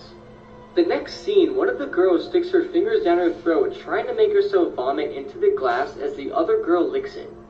The next scene, it shows one of the girls standing up and the other one is on her knees. The one standing up then pukes directly onto the face of the girl on her knees. The final scene shows both girls completely covered in feces as it's even overflowing their mouths. And this is where the video finally concludes. This video is absolutely sickening, and when I tell you not to watch it, don't watch it. I know I say that for all the videos I cover, but this one isn't brutal or gory. It's just plain out disgusting, and you really just don't want to see it. You can watch reactions on YouTube of people watching this for the first time.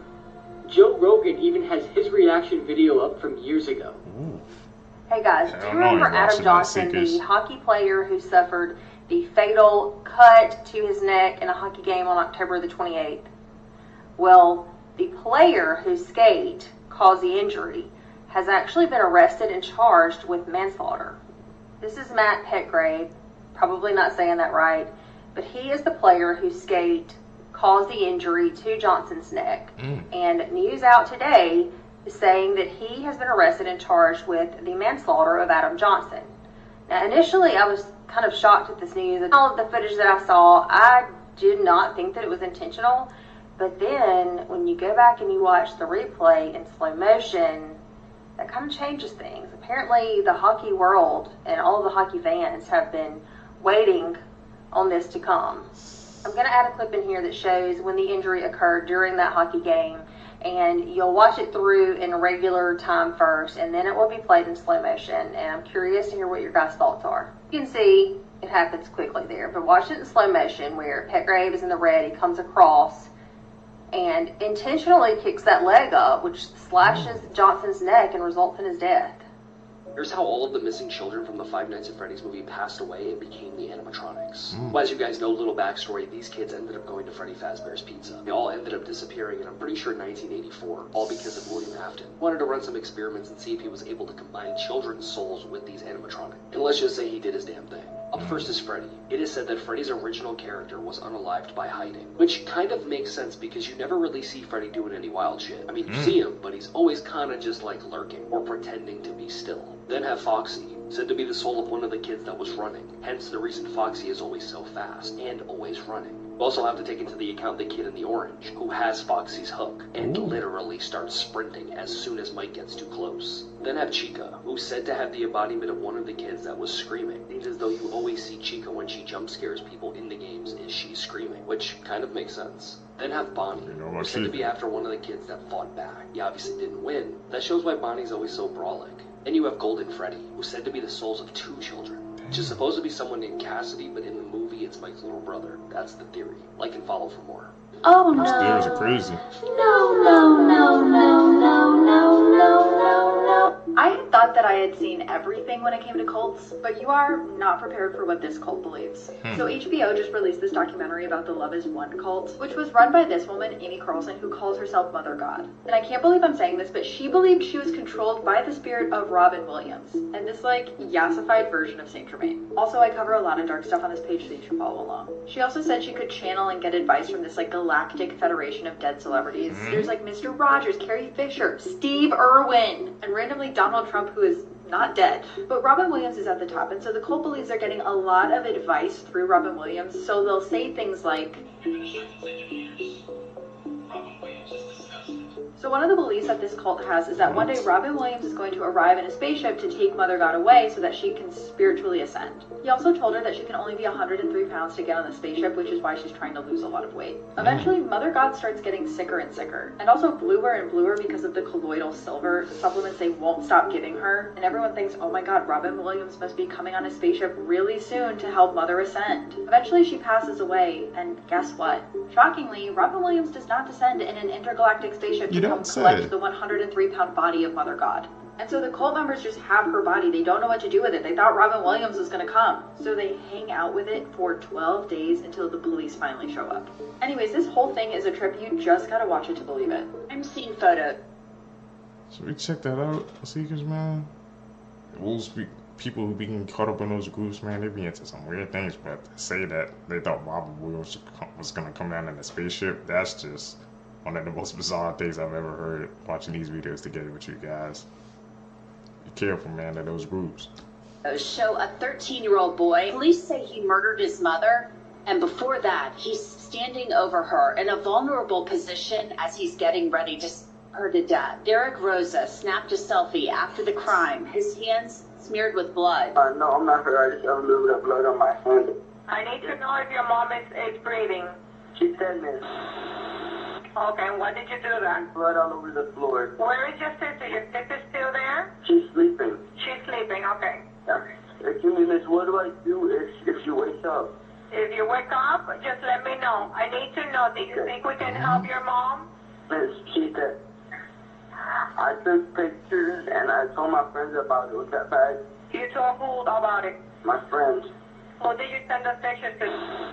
My friend. I don't know his real name because he is an online basketball player with a lot. Cell phone video shows the moment a teenage boy surrendered with his hands up. His demeanor, he was very quiet, apologetic, very respectful. Not what you would expect walking into that home and seeing that crime scene. The 13-year-old, identified as Derek Rosa, is currently in secure detention. When officers arrived to Unit 201 inside the Amelia Oaks apartment complex, they found the victim in her bedroom with multiple wounds, just inches from her newborn baby girl. Next to her was a crib.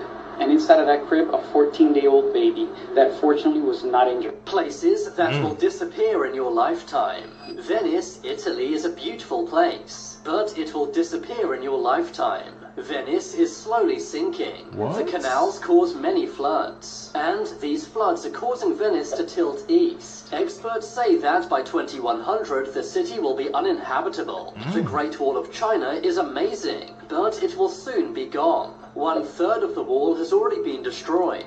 This is mainly due to natural damage, for example climate change. But people walking on it and local settlements stealing bricks from it has also damaged the wall badly. Experts say that within decades the wall may be gone. San Francisco is an amazing city. It's known for earthquakes. But in 2016 geologists found something scary. They found 2 earthquake fault lines underneath the San Francisco Bay. This could destroy San Francisco, and there's a 75% chance this could happen before 2086. The Great Barrier Reef in Australia is one of the most amazing things in the world, but it won't be around for much longer. It's already decreased more than 50% of its original size, and lots of the vibrant coloured corals are now turning white. Some believe the Great Barrier Reef may disappear by 2030.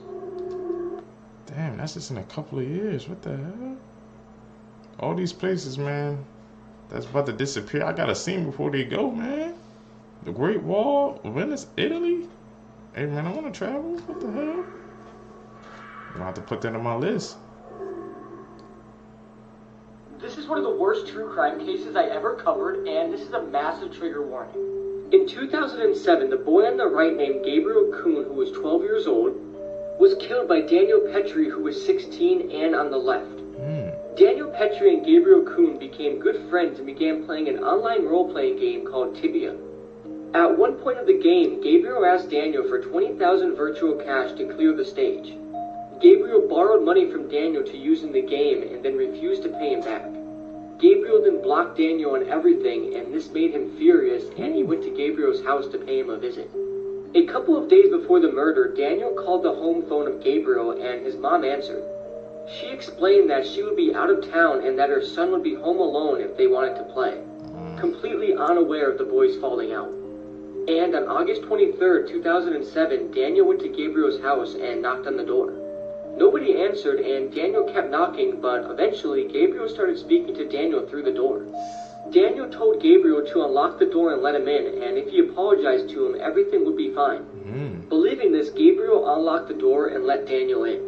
And after entering the house, Daniel locked the door behind him. Daniel then brutally assaulted Gabriel.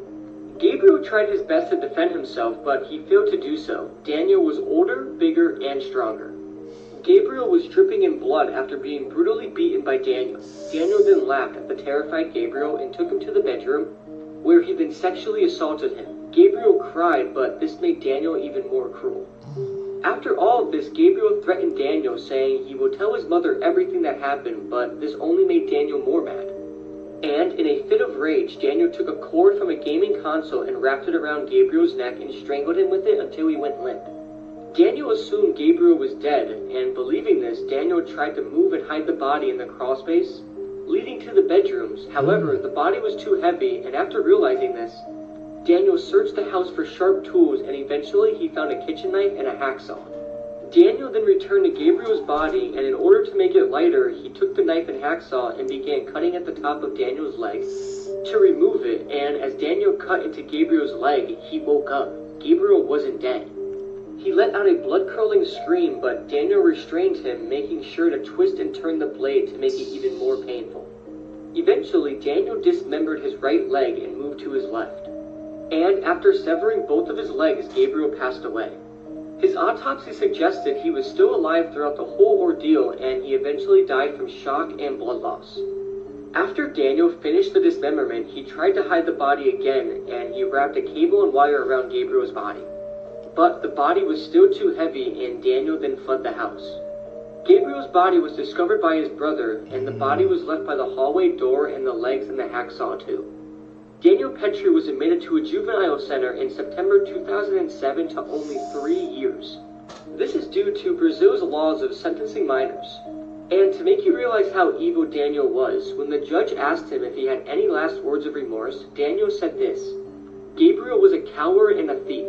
He burns in hell right now where I sent him. And when I die, I will find him in hell and finish my revenge." It's also worth saying that the photos of the crime and Gabriel's body had surfaced on the internet, and nobody knows how they got there. I highly recommend not to look at them due to the graphic nature of them, and they would definitely be the worst crime scene photos you will ever see. It's honestly insane how Daniel is walking free today. May Gabriel rest in peace.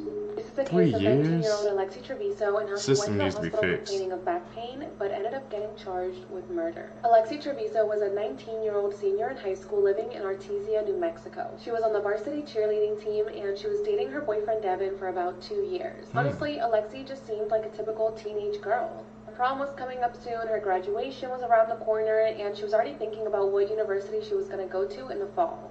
January 26, 2023, that day was pretty much just like any other day for 19-year-old Alexi. She went to cheerleading practice that day and got home in the afternoon. She spent some time with her family and then she went to bed. However, she was woken up in the middle of the night with severe back pain. This was like not normal back pain. Like Alexi was in so much pain that her mother decided to take her to the hospital. Alexi and her mother Rosa arrived at the Artesia General Hospital in the early morning hours of January 27. Alexi checked in and told the doctors that she had really bad pain in her back, so they wanted to do a test to see if maybe she had a UTI or a kidney infection, since back pain can be a symptom of both of those things. So they're getting ready to do those tests, and then they asked Alexi, "Are you pregnant?" Which is a very common thing to ask. I mean, if you're a girl and you've gone to the doctor before, I feel like they always ask you if you're pregnant. On top of that, experiencing back pain can be a symptom of pregnancy. So the doctor asked Alexi, "Are you pregnant?" And she says no, that she's still a virgin and that she hasn't engaged in any sexual activity. So the doctor's like, okay, perfect. And they send Alexi over to go get a CAT scan done so that they can check for kidney stone. And while she's getting that test done, the doctors decide to still do a pregnancy test just in case, because you never know. So they did a urine test, and when the results came back, they were positive. Alexi was pregnant. Now, of course, pregnancy tests can sometimes be inaccurate, so the doctors wanted to check her blood just to make sure that she was actually pregnant. And while all of this is going on, Alexi tells the doctors that she needs to go to the bathroom. Like, she has to go number 2, and it's coming out, like, right now. So she gets up from the hospital bed, and she literally runs to the bathroom holding her butt because she feels like it's going to come out. She locks herself inside the bathroom, and she's in there for quite some time. Doctors and the staff at the hospital are getting kind of worried because she's been in there for a while, and they know that she's pregnant. So they're thinking maybe she's having some type of miscarriage or something else is happening. They knock on the door, but Alexi refuses to come out. At one point, her mother Rosa also goes over to knock on the door, but Alexi says that she's just having trouble going number 2 and that she'll be out shortly. At this point, Alexei has been in the bathroom for more than like 20 minutes. So the doctors tell her, if you don't open the door right now, we're going to unlock it. Before the doctor can unlock the door, Alexei just opens up and starts walking back to her room. One of the doctors looks inside the bathroom just to see, what happened, and they do see that there was all over the floor. They asked Alexei, what's going on? And she said that she simply got her period. Call over the cleaning lady to come clean up the bathroom, and when she starts to take out the trash, notices that the trash bag feels heavier than usual. So Lila, the housekeeper, goes to look inside the garbage bin, and when she pulls out a bag, she finds a baby. The baby was inside a clear plastic bag at the bottom of the bin. Okay, more in part 2. Never wake up a sleepwalker. Do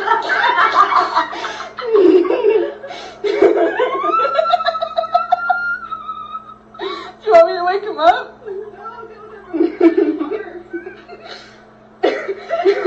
They're laughing. This ain't funny though. This girl was freaking out when her sister got out of bed and started sleepwalking. Stop staring at me like that. Alexis! Mom! Mom! It's like a spirit takes them over. She's just standing here staring at me. Relax. Hey. I gotta go.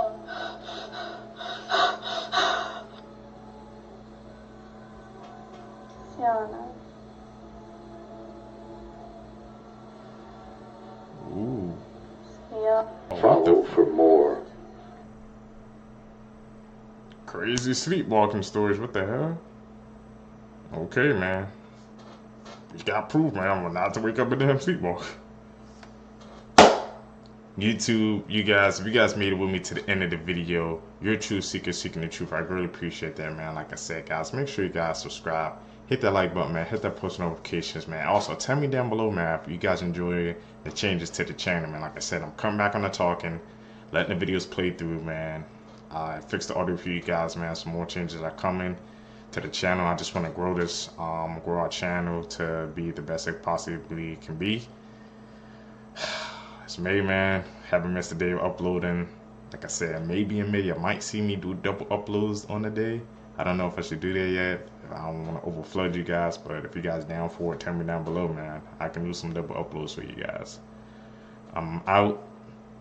Peace, seekers. What's up, YouTube? Welcome back to my channel. How you guys doing, man? If you guys are brand new to the channel, man, you guys don't know what we do, let me tell you, man, we break down scary and creepy videos on the net, on the web, from YouTube videos to TikTok videos, IG videos, Facebook, man. Anything weird, usual, and unexplained you can find right here on this channel. Just want to thank my supporters, man, who's tapping in with us, man, watching the videos entirely, hitting that post notification bell, man, and most importantly, hitting that like button, man. You guys are helping us, man, grow into this algorithm, man, finding new and fellow seekers. I appreciate that. Found this video for you guys today.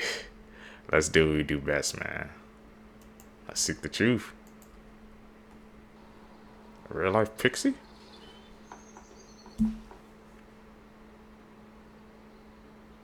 Or was that an edit?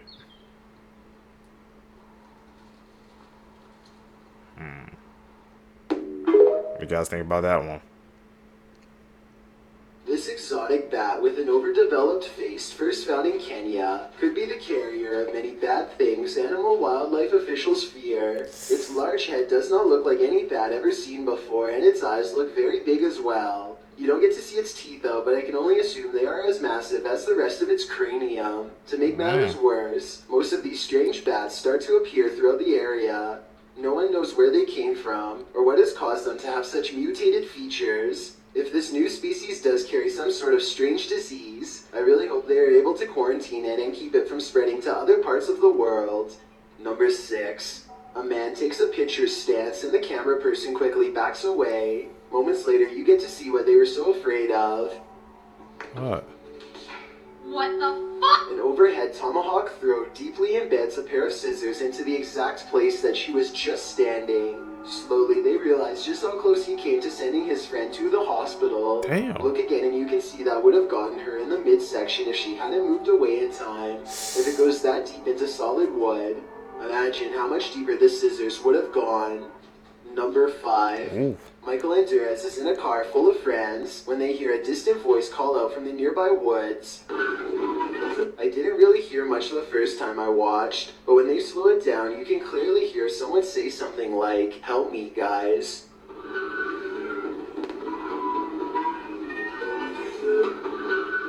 I think this Really? should be paranormal, because it doesn't sound like a normal human voice at all. Theoretically speaking, a person screaming at a speeding car with the windows rolled up would almost certainly not be heard by anybody inside.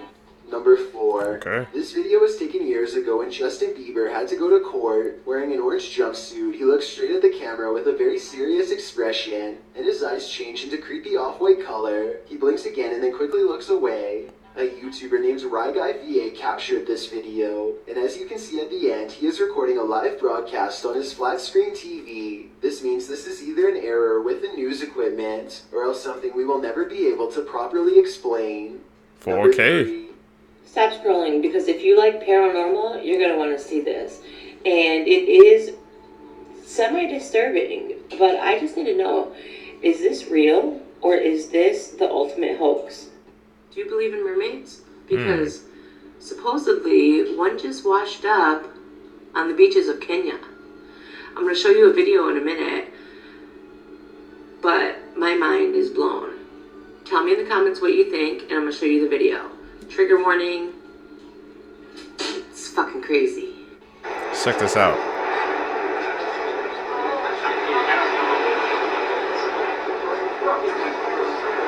It's grunting. Now, what do you guys think about that, Seekers, man? We've been watching these past couple of videos how they said they do believe in Kenya, over that part of the world, they do believe in the mermaids and things like that. Mermaids are sirens. So was that a mermaid, siren, something else? Mutation going on? What do you guys think? It's a creepy one. The Paranormal Chick here. Take a look at this video that was captured around August 12, 2023 in Kenya. The witness was actually able to capture 2 videos of this truly unexplainable object. Is this a UFO? It's definitely not a drone nor a plane. But what exactly did he record? Take a look and tell me what you think. Ain't no shooting star.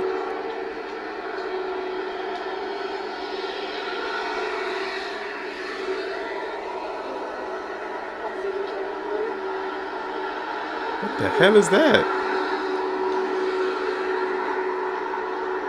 I don't think that's a drone either.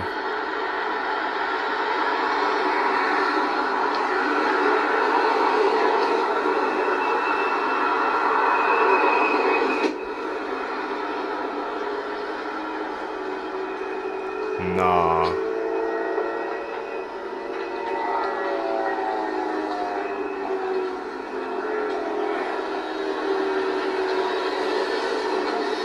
Go back and forth. Is he trying to make a shape or something?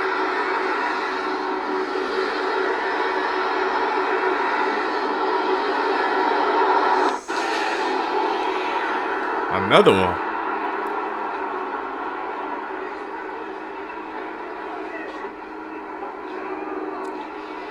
How come I ain't seen this shit trending on Twitter, man? They trying to hide this stuff from us?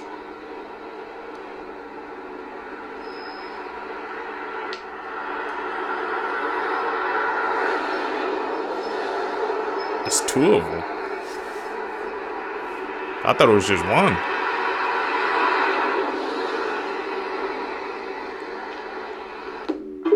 The more you know, Seekers. What do you guys think that was? I need your help down below. This beautiful house here has never been occupied for the last 30 years, since the locals believe that it is infested by evil spirits. It is located in a place called Ruiru, 30 kilometers from the city of Nairobi. What makes the house more creepy is the design that looks similar to Freemason hole. Locals claim that at night, voices will be heard from the house. And if you had courage to live there, you had to prepare for unseen forces. Others even claim that there was a lady who moved to live in the house with her family. She did have information that every man who lived in that house died and the wife becomes a widow. There was also also another tenant who applied to move in with his family. That by the time they moved in upstairs, they found that the other things that they had taken up were already arranged, and they ignored because they were tired. At night, windows started opening and banging heavily from invisible forces. Early the next morning, they left without asking for the refund of their paid rent. An Indian businessman also rented the house and burnt incense inside the house to appease the spirits. 6 months later, the locals saw him running out of the compound and was never seen again. The question is the house really haunted, or are these just stories created by the locals? You guys think, man, there's a couple of freaking creepy stories that a family's moving in and weird crap happening. They moved out. Me, I'm not even taking that chance. If y'all say the house is something haunted, man, there's a history behind it. Deuces, I'm gone, bro. I don't do those bad spirits, man. Kuna kiwefu inapita. Hebu mnasonga hivi. Nipate after image. Atapiga hiyo tandoa. Wadau kiwefu inashuka man. Hiyo si ni UFO. Is that a cloud?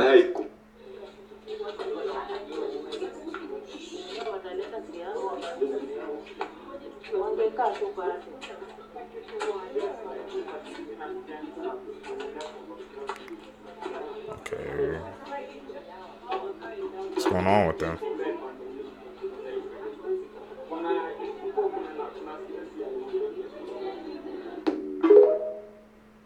Why are they walking like that in emotion? In the late 1980s, in the city of Mombasa, Kenya, something truly terrifying occurred. It was nighttime, and I was driving back home all alone when I noticed a beautiful young lady standing by the roadside. She asked for a lift, but I couldn't understand why she was out there in the middle of nowhere by herself. Despite my confusion, I decided to stop and give her a lift. She said she needed to go home and that she couldn't find anyone late at this time, so I agreed to take her back to her place. As we drove, I realized we were heading to an unfamiliar and isolated area. It was a deserted road with nothing but darkness and emptiness all around. We drove for about 45 minutes to an hour away from the city. I became curious and asked her when we would reach at her place, but she assured me it was nearby. We had a long talk while driving, and she seemed fairly like a normal person. Eventually, we arrived, and I saw her house was in terrible shape. It looked old and abandoned, with nothing nearby, just trees and overgrown grass. I asked her, "Do you live here?" She replied, "Yes, I have lived here for the past 60 years, even though she looked much younger. When she got out of the car, she invited me to stay the night since it was already late. As I was already feeling tired, I accepted her offer without any hesitation and entered the house. I fell asleep within minutes after laying down on the bed, but when I woke up the next day, I was terrified by what I saw. I found myself in a cemetery, sleeping between two graveyards. Panic surged through me, and I fled from that place as quickly as I could and drove back home. It took me a month to return to my normal life after this incident, though the experience still haunts me to this day, and I've never stayed out late at night since then.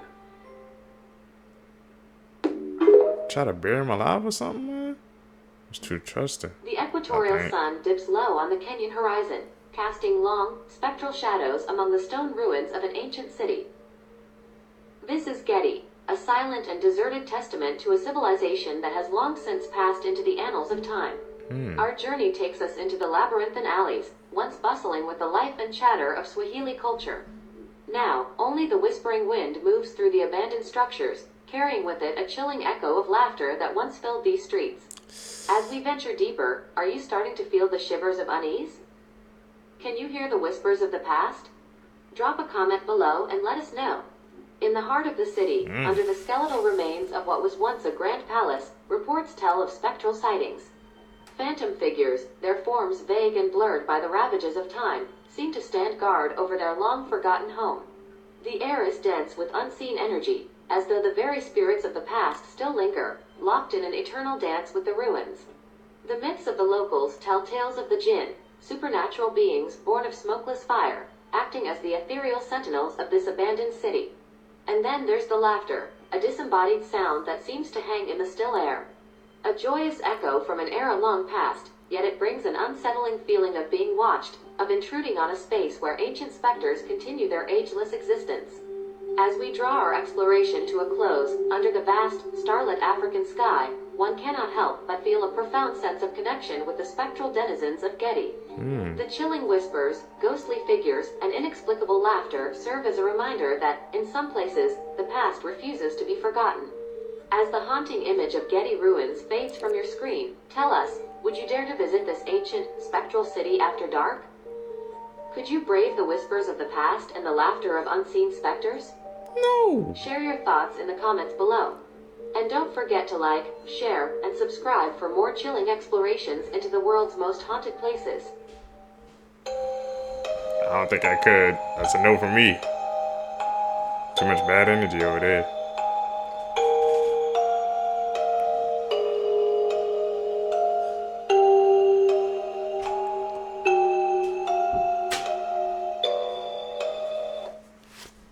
Dang, they file their teeth. It's like every, you can culture do things differently, man. But to file their teeth and say that was a sign of beauty. How can you do that? That must hurt, bro. You filing all your teeth like that? Oof. The more you know, man.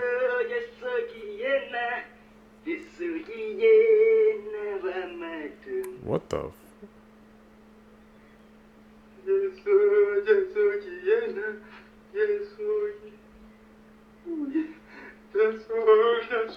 Oh no, I hit the jets, but we out. What the hell was that follow? I'm hitting the jets. There was a little boy called Kofi. He was as mischievous as he was curious. Kofi often pushed the boundaries set by his parents. Parents would gather their little ones around the fire recounting the story of the Washaka. It spoke of a mysterious creature, a fearsome being from the depths of hell that prowled in the darkness, seeking out disobedient children. The tale was passed down through generations, a cautionary reminder of the importance of obedience and respect. Unbeknownst to Kofi, his disobedient ways had caught the attention of the Washaka. The creature watched from the shadows, its presence concealed by the darkness. Late one night, as Kofi snuck out of his home, the creature materialized before him, its eyes burning like embers in the night. Kofi froze, his heart pounding in his chest. The Washaka spoke with a voice that resonated through the night. It recounted the tales of disobedient children who had crossed its path, only to face dire consequences for their actions.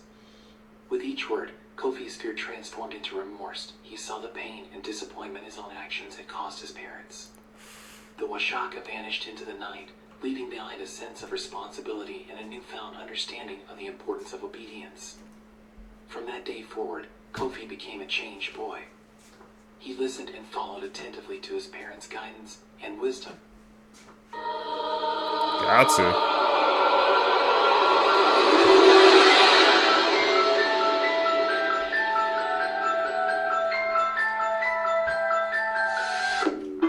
Shapeshifter confirmed? Please listen to me when I say that today's case is a current investigation and it is disturbing and ongoing. So if you don't want to listen to something that might distress you, please just skip this. It's okay. Seek the truth over 2 here. weeks ago, a horrific discovery was made in the Shikola forest in Kenya. There was a mass grave filled with 90 corpses, the majority of which were children. There were so many bodies that the police had to stagger the search for them, as the local morgues were just getting overcrowded and full. And so the authorities had to reach out to the Kenya Red Cross for refrigerated containers to store the bodies as they waited in line for an autopsy. The grim discovery, understandably, has totally shocked Kenya, but things got worse when they learned why this mass grave occurred. The dead, wrapped in cotton shrouds, had belonged to a strange cult in Kenya, which cult leader Paul Mackenzie Nathenge led. He had taught his followers that the only way to meet with God truly was by starving oneself to death. Now, this sort of twisted teaching is even more shocking when investigators have subsequently learned that the Thenge and his fellow leaders were eating and drinking as normal, urging their followers to fast until they died of hunger, while the leaders ate on. These kids were starved, often at the urging of their own parents, who had become convinced that it was the only way for them to escape the turmoil of this world and to meet with their creator. This cult, by the way, is called Good News International Church. It's a kind of pseudo-Christian cult, and it had a sickening hierarchy to this. They taught that the children had to starve themselves to death first, then the women, and then finally the men would follow, hence why over half of the bodies were children, and most of the rest were women. And so 34 members of this cult were found alive in the forest, which is near the coastal town of Malindi.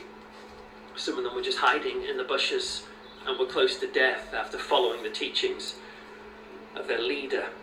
Now, the president of Kenya, a guy called William Ruto, vowed to crack down on these rogue and dangerous cults. And like I say, people are just traumatized and horrified. Now, the leader, this Paul Mackenzie Nthenge, was a former taxi driver who then became a televangelist and founded this cult in 2003. Now, he had already been arrested back in 2017 for urging parents not to send their children to school because he believed that education was unbiblical. And he was arrested again last month after 2 children starved themselves to death while being looked after by their cult member parents. How'd he get out? Now, this happened 2 weeks ago, like I said. But since then, new details have emerged because investigators have uncovered more to this case. Firstly, the death rate has rose since then. Now it's 133, and they're expecting that figure to rise again. But the autopsies on all those bodies, so not all of them, but a lot of them I think, have been completed, and they've revealed something. Starvation does appear to be the leading cause of death, but some of the victims, including the children, were murdered and beaten, strangled and suffocated. What's more, the autopsy revealed that the children had missing organs, which means that this cult was harvesting the children's organs to sell. For money. Believe it or not, the human body organ trade does actually exist. Sometimes they're sold for religious purposes with claims that body parts, particularly of children, can have magical or healing properties. As for this cult leader behind all of this, Paul Nthenge, well, he was granted bail last Thursday. How? However, prosecutors are pleading for him to be held in custody until the investigation is complete. Yeah. I'll watch this story and keep an eye on it and let you know of any significant updates, but I just thought it was remarkable enough and sad enough to bring to your attention that these things happen. Well, if you want more spooky, strange, and, well, I guess disturbing stories like this, you can follow me on TikTok or check out my Scary True Stories show, Frightful. It's a podcast. It's available all over the place for free. I've just finished an episode all about imaginary friends, and that explores the paranormal and supernatural elements of that. Or if you're into reading, then you can maybe check out some of my books on Amazon. Just search Peter Laws. Thanks. That was a freaking sickening case, man. Tell you, man, when people get wrapped up in a cult, in a group like that, they'll do anything, man, that they say. Like I said, it's scary how that type of person, they can have an influence on your life like that, and you just follow every word they say to the T, man. We learning out here today, Seekers. You know, this world is a cruel place.